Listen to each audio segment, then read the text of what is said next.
विद्यार्थी मित्रों, आप सर्वेનું સ્વાગત છે એનસીઈઆરટી સોલ્યુશન્સ ચેનલ પર। છેલ્લે ધોરણ 11 ગણિત પ્રકરણ 1 ગણમાં આપણે ગણ ક્રિયાઓમાં બે ક્રિયાની વાત કરી, યોગ ક્રિયા અને છેદ ક્રિયા। છેદ ક્રિયાના કેટલાક ગુણધર્મો જોયા। એમાં આપણે જોયું કે કોઈ પણ બે ગણનો છેદ ગણ ખાલી ગણ પણ થાય। તો જ્યારે બે ગણનો છેદ ગણ ખાલી ગણ થાય તો ત્યારે એવા સંજોગોમાં આપણે બે ગણને અલગ ગણ કહીએ છીએ। તો આપણે અલગ ગણની એક વ્યાખ્યા બાકી છે, એ જોઈ લઈએ। તો અલગ ગણ ડિસજોઇન્ટ સેટ્સ કોને કહેવાય? તો જો બે ગણ A અને B માટે જો A છેદ B બરાબર 5 થાય તો A અને B ને અલગ ગણો કહે છે। તો છેદગણ તો મેળવવાનો, પણ જો છેદગણ ખાલી ગણ થઈ જાય તો A અને B ને અલગ ગણ કહેવાય। દાખલા તરીકે જુઓ જોઈએ, ગણ A માં હું લઈ લઉં 1 2 3, ગણ B માં લઈ લઉં 4 5 6। હવે જો A અને B નો છેદગણ મેળવીએ તો છેદગણ એટલે આપણે શીખી ગયા કે બંનેમાં સામાન્ય હોય એવા ઘટક જોઈએ। આપણે 1 આમાં છે પણ આમાં નથી, 2 છે નથી, 3 છે નથી। એવી જ રીતે A ના કોઈ ઘટક B માં નથી, B ના કોઈ ઘટક A માં નથી। એનો મતલબ કે બંનેમાં એક પણ ઘટક સામાન્ય નથી। તો બંનેના છેદગણમાં સામાન્ય હોય એવા કોઈ ઘટકો મળતા નથી, માટે એક પણ ઘટક ન મળે એટલે ખાલી ગણ।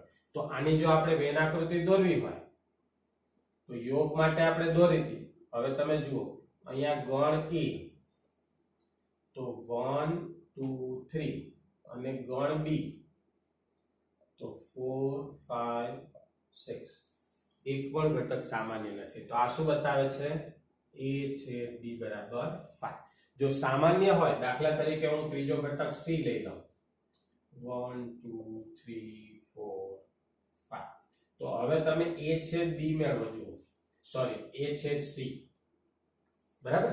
તો કોણ આવશે? A અને C માં સામાન્ય હોય એવો જુઓ તો 1 2 3 આખે આખો આવી જશે, બરાબર છે। તો પછી આ તો શું થઈ ગયું? A। તો જો તમારે આની વેન આકૃતિ દોરવી હોય તો શું થશે જુઓ જોઈએ, આ ગણ C લઈ લો છો, આ ગણ A લઈ લો છો, બરાબર। ગણ A માં કોણ છે? 1 2 3 અને ગણ C માં કોણ છે? 4 છે 5 છે। તો જુઓ આવી પોઝિશન થઈ। હવે ધારો કે તમારે આ ત્રણેયને સાથે બતાવવા છે તો આ ગણ થઈ ગયો B, આ મોટો છે C અને B માં કોણ છે? 4 5 અને 6। હવે તમે જુઓ A છેદ C બરાબર A મળ્યો, હવે B છેદ C મળ્યો, B છેદ C, B અને C બંનેમાં કોમન હોય એવું કોણ છે જુઓ જોઈએ 4 5। તો આ જે ભાગ છે એ આપણો શું થયો? B છેદ C અને A છેદ B, જો A આ છે ને B આ છે, A અને B માં કઈ સામાન્ય નથી, બરાબર। તો આ રીતે જ્યારે બે ગણનો છેદગણ ખાલી ગણ મળે ત્યારે એવા ગણને આપણે શું નામ આપ્યું? અલગ ગણ।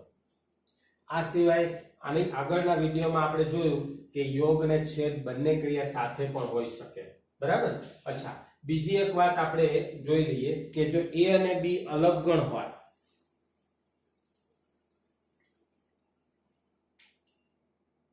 જો A અને B અલગ ગણ હોય તો A છેદ B બરાબર 5 થાય।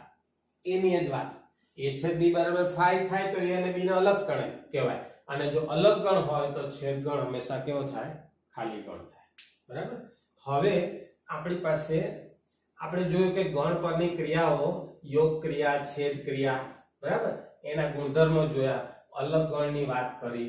હવે આપણી પાસે એક મહત્વનો નિયમ છે જેને આપણે કહીએ છીએ વિભાજનનો નિયમ। વિભાજનના બે નિયમો છે, કયા કયા? તો આપણે જોઈ લઈએ। એબીસી ગણ માટે ધારો કે મારી પાસે 3 ગણ છે એબીસી, તો યોગનું છેદ પર વિભાજન એટલે શું? તો કે એ યોગ બી નું યોગનું છેદ પર વિભાજન, તો એ યોગ બી છેદ સી બરાબર આપણે લખી શકીએ એ યોગ બી છેદ એ યોગ સી. આ જ રીતે બીજો નિયમ છે, છેદનું યોગ પર વિભાજન, તો એ છેદ બી યોગ સી, તો એ છેદ બી યોગ એ છેદ સી. તો આ બે નિયમ છે જેને આપણે શું નામ આપ્યું? વિભાજન. આ છે યોગનું છેદ પર અને છેદનું યોગ પર. તો આ નિયમો પણ શોર્ટ ક્વેશ્ચન્સ માટે અને એમસીક્યુ માટે ઉપયોગી છે. કેટલીક વખત એવું પૂછાય તમને 3 ગણના ઘટકો આપી દીધા હોય ને એવું કે ચકાસો આના બરાબર આવું થાય છે કે નહીં, તો આપણે ચેક કરી શકીએ કોઈ પણ ગણ માટે આ સાચું છે બરાબર. એબીસી ગમે તે ગણ હોય, શાંત હોય, અનંત હોય, એમાંનો કોઈ ખાલી ગણ હોય બરાબર. હવે આપણે અલગ ગણની વાત કરી, તો અલગ ગણ પરના ઉદાહરણો આપણી ટેક્સ્ટ બુકમાં છે, તો એવા ક્વેશ્ચન્સ આપણે જોઈ લઈએ.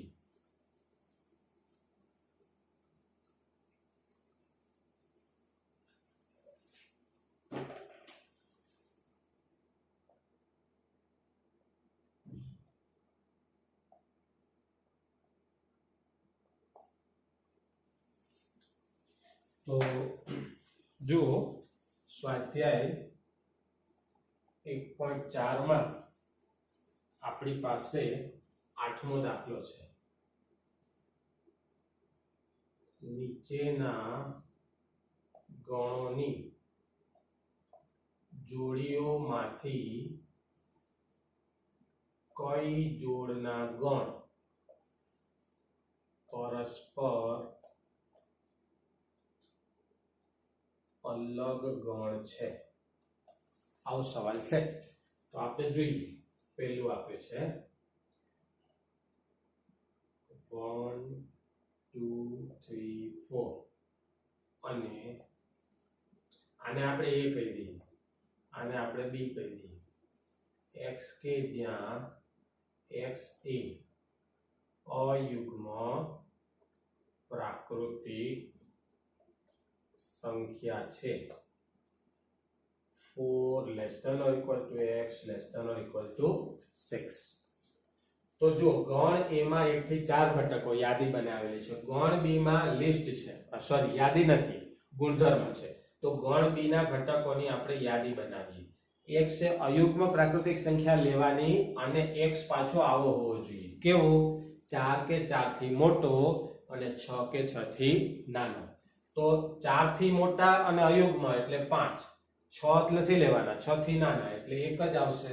હવે તમે જુઓ ગણ a માં 1 થી 4 છે અને ગણ b માં 5 છે, તો શું થશે? a ઇન્ટરસેક્શન b, બંનેમાં કોઈ સામાન્ય નથી એટલે a અને b નો છેદગણ કેવો થઈ ગયો? ખાલી ગણ. માટે a અને b અલગ ગણ છે. જો છેદગણ ખાલી ગણ થાય તો અલગ ગણ કહેવાય, છેદગણ ખાલી ગણ થાય છે બરાબર. બીજું ઉદાહરણ લઈએ. એમાં પણ આપણે બે ગણ આપ્યા છે, a equal to a e i o u અને b equal to c d e f. તો હવે આપણે શું કરીશું? a અને b નો, જો અહીંયા તો લિસ્ટ બનાવેલું જ છે એટલે a અને b નો છેદગણ લેવાનો. જો આમાંથી કયા ઘટકો કોમન છે? a નથી, e છે. જો બંનેમાં કોમન બરાબર, એટલે બંનેનો છેદગણ ખાલી ગણ થતો નથી, એક ઘટક મળે છે. માટે a અને b અલગ ગણ નથી. અલગ ગણ તો જ કહેવાય જો છેદગણ ખાલી ગણ થાય, પણ અહીંયા છેદગણ ખાલી ગણ થતો નથી, માટે અલગ ગણ નથી. ત્રીજું લઈ લઈએ. ગણ a માં x કે જ્યાં x એ યુગ્મ પૂર્ણાંક છે અને ગણ b એટલે x કે જ્યાં x એ અયુગ્મ પૂર્ણાંક છે. હવે જુઓ યુગ્મ પૂર્ણાંક એટલે કયા લઈશું 2 4 6 8 અને અયુગ્મ એટલે 1 3 5 7 હવે જે યુગ્મ હોય એ ક્યારેય અયુગ્મ નહીં હોય અને અયુગ્મ હોય એ ક્યારેય યુગ્મ નહીં હોય તો અહીંયા a અને b નો છેદગણ લેશો તો તમને શું મળશે ખાલી ગણ માટે a અને b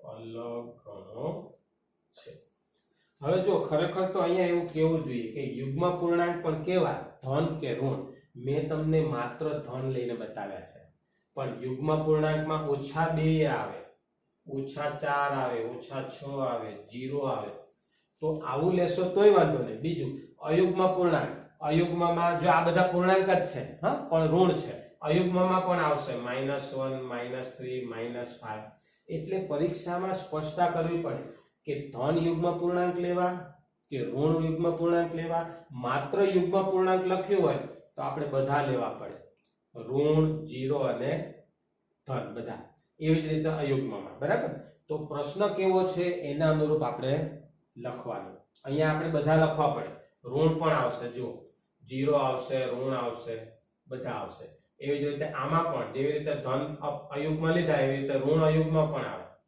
બરાબર હા આને જુદું પાડી શકાય જો આવું કહી દીધું હોય કે x belongs to n તો માત્ર ધન આવે અહીંયા માત્ર ધન આવે પણ x belongs to z કયો હોય તો ધન અને ઋણ બંને આવશે એટલે સ્પષ્ટતા કરવી જોઈએ તો આવા જે ક્વેશ્ચન હોય એમાં તમારે ખાસ ધ્યાન રાખવાનું ધ્યાનથી પ્રશ્ન વાંચો અને એને અનુરૂપ જવાબ તો સરખો જ આવશે એ છેદ બી ખાલી ગણ જ થશે બરાબર અને માટે a અને b ને કેવા કહેવાય અલગ ગણ કહેવાય તો હજુ આવો એક પ્રશ્ન છે અલગ ગણ માટેનો જોઈ લઈએ આપણે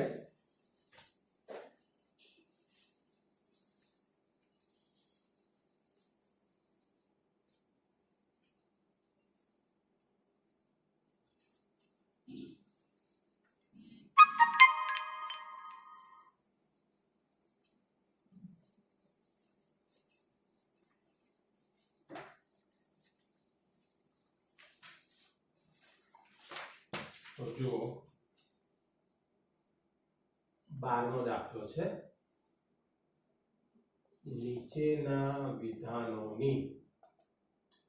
વિધાનોની સત્યાર્થતા ચકાસો સાચા છે કે ખોટા એવું આપણે ચેક કરવાનું છે તો પહેલું છે a બરાબર 2 3 4 5 અને b બરાબર 3 6 પરસ્પર અલગ ગણ છે તો આપણે ચેક કરીએ a અને b અલગ ગણ છે તો તમે જુઓ અલગ ક્યારે કહેવાય બંનેનો છેદગણ ખાલી ગણ થાય તો પહેલા આપણે બંનેનો છેદગણ મેળવવો પડે એટલે a અને b નો છેદગણ મેળવીએ તો જુઓ 3 છે બંનેમાં છે બરાબર તો 3 મળે છે છેદગણ ખાલી ગણ થતો નથી માટે a અને b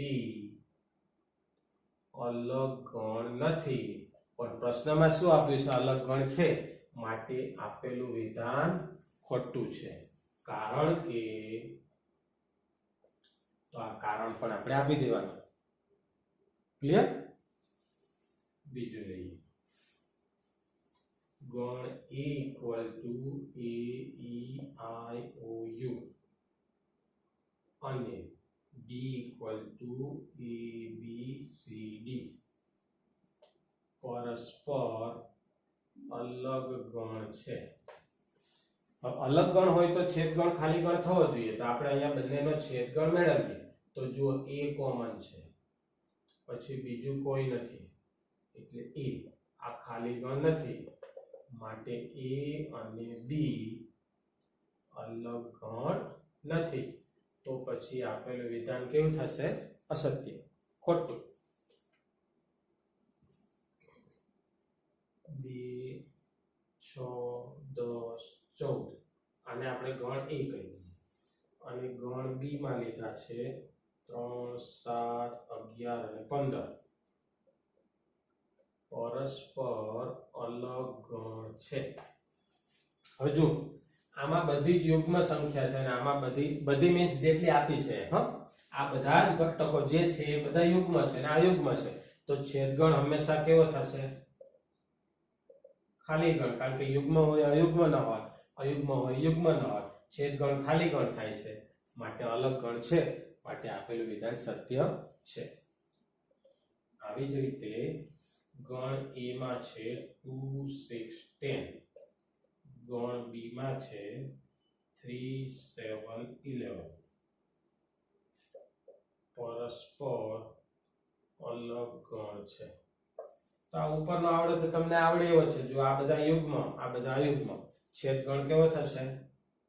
કંઈ પણ સામાન્ય નથી, માટે અલગ ગણ છે, માટે વિધાન સત્ય છે. તો મિત્રો આજે આપણે વાત કરી માત્ર અલગ ગણની.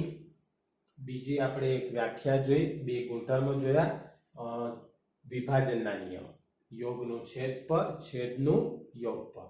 તો હજુ પણ ગણ વચ્ચે બીજી ક્રિયા કરી શકાય. આપણે બે ક્રિયાની વાત કરી, યોગ ક્રિયા, છેદ ક્રિયા. હવે આવે છે તફાવત ક્રિયા. એની વાત આપણે નેક્સ્ટ વિડીયોમાં જોઈશું. તો મિત્રો તમે આ ચેનલ જોતા રહો, લાઈક કરો, સબસ્ક્રાઇબ કરો, મિત્રો સાથે શેર પણ કરો, અને જો કોઈ ડાઉટ્સ હોય તો કમેન્ટ બોક્સમાં તમે કમેન્ટ પણ કરી શકશો. Okay, thank you.